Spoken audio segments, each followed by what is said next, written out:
ಇಲ್ಲಿ ಇವತ್ತು ಒಂದು ಪುಣ್ಯಕ್ಷೇತ್ರಕ್ಕೆ ಬಂದಿರತಕ್ಕಂಥದ್ದು.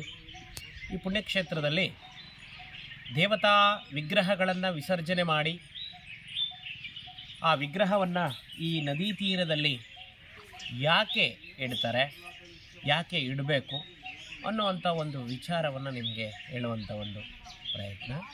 ಇಲ್ಲಿ ಹೊಸದಾಗಿ ದೇವಾಲಯಗಳನ್ನು ಕಟ್ತಾರೆ, ಮತ್ತು ಹಳೆಯ ವಿಗ್ರಹಗಳು ಇರುತ್ತೆ, ಹಳೆಯ ದೇವಾಲಯ ಇರುತ್ತೆ. ಆ ಒಂದು ಸಂದರ್ಭದಲ್ಲಿ ದೇವಾಲಯವನ್ನು ಕೆಡವಿ ಹೊಸ ದೇವಾಲಯವನ್ನು ನಿರ್ಮಾಣ ಮಾಡಬೇಕಾದ್ರೆ ಹಳೆಯ ವಿಗ್ರಹಗಳನ್ನು ವಿಸರ್ಜನೆ ಮಾಡಿ ಮತ್ತು ಅದೇ ಜಾಗಕ್ಕೆ ಹೊಸ ವಿಗ್ರಹಗಳ ಸ್ಥಾಪನೆಯನ್ನು ಮಾಡುವಂತಹ ವಿಧಿವಿಧಾನದೊಳಗೆ ಕೆಲವು ನಿಯಮಗಳಲ್ಲಿ ಒಂದೊಂದು ಆಚರಣೆಗಳು ಗೊತ್ತಿದ್ದು ಮಾಡ್ತಾರೋ ಗೊತ್ತಿಲ್ಲದಲೇ ಮಾಡ್ತಾರೋ ಕೆಲವು ಆಚರಣೆಗಳನ್ನು ನಾವು ಪ್ರಶ್ನೆ ಮಾಡೋದಕ್ಕೆ ಬರೋಲ್ಲ. ಅವ್ರವ್ರ ಆಚರಣೆ ಅವ್ರವ್ರಿಗೆ ಬಿಟ್ಟಿದ್ದು. ಇಲ್ಲಿ ಕೆಲವು ನಿಯಮದ ಪ್ರಕಾರವಾಗಿ ವಿಗ್ರಹಗಳನ್ನು ವಿಸರ್ಜನೆ ಮಾಡಿದ ಮೇಲೆ ಅದಕ್ಕೆ ವಿಸರ್ಜನೆಗೆ ಅನೇಕ ವಿಧಿವಿಧಾನಗಳುಂಟು. ನಾನು ಕೆಲವು ನನ್ನ ಒಂದು ಶ್ರೀ ಕಾಳಿಪೀಠ, ಎಲ್ಲರೂ ಕೂಡ ಚಾನಲನ್ನು ಸಬ್ಸ್ಕ್ರೈಬ್ ಮಾಡ್ಕೊಳ್ಳಿ. ಆ ಒಂದು ಕಾಳಿಪೀಠ, ಶ್ರೀ ಕಾಳಿಪೀಠ ಟಿಪ್ಟೂರ್ ಅಂತೇಳಿ ಸಬ್ಸ್ಕ್ರೈಬ್ ಮಾಡ್ಕೊಳ್ಳಿ. ಅಲ್ಲಿ ಆ ವಿಗ್ರಹಗಳನ್ನು ವಿಸರ್ಜನೆ ಮಾಡುವಂಥದ್ದು ಹೇಗೆ ಅನ್ನೋವಂಥ ವಿಧಿವಿಧಾನಗಳನ್ನು ನಾನು ತೋರಿಸಿದ್ದೀನಿ.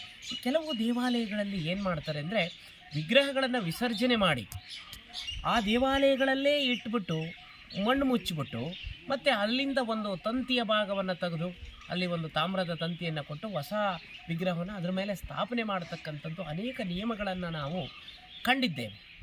ಈ ನಿಯಮಗಳ ಬಗ್ಗೆ ನಾನು ಪ್ರಶ್ನೆ ಮಾಡೋದಿಲ್ಲ, ಮತ್ತು ಈ ನಿಯಮಗಳ ಬಗ್ಗೆ ನಾನು ಏಕೆಂದರೆ ಅವರವರು ಕೆಲವು ನಿಯಮಗಳಿರುತ್ತೆ, ಆಯಾ ನಿಯಮಗಳ ಪ್ರಕಾರವಾಗಿ ಅನುಸರಣೆ ಮಾಡಿರ್ತಾರೆ. ಕೆಲವು ದೇವಾಲಯಗಳ ವಿಗ್ರಹವನ್ನು ನಾವು ವಿಸರ್ಜನೆ ಮಾಡಿದಾಗ ಆ ಶಕ್ತಿಯ ಕಳಶ ಅಲ್ಲಿಯೇ ಇಟ್ಟು ಅಲ್ಲಿ ಅಲ್ಲಿ ತೆಗೆದಂತಹ ಮೂರ್ತಿಗಳನ್ನು ಪುಣ್ಯಕ್ಷೇತ್ರಗಳಿಗೆ ತಂದು ಬಿಟ್ಟಿರ್ತಕ್ಕಂಥದ್ದು. ನೋಡಿ, ಇಲ್ಲಿ ನಿದರ್ಶನಗಳಿದೆ. ನೋಡಿ, ಇಲ್ಲಿ ಈಶ್ವರಲಿಂಗವನ್ನು ತಂದು ಇಟ್ಟಿರ್ತಕ್ಕಂಥದ್ದು.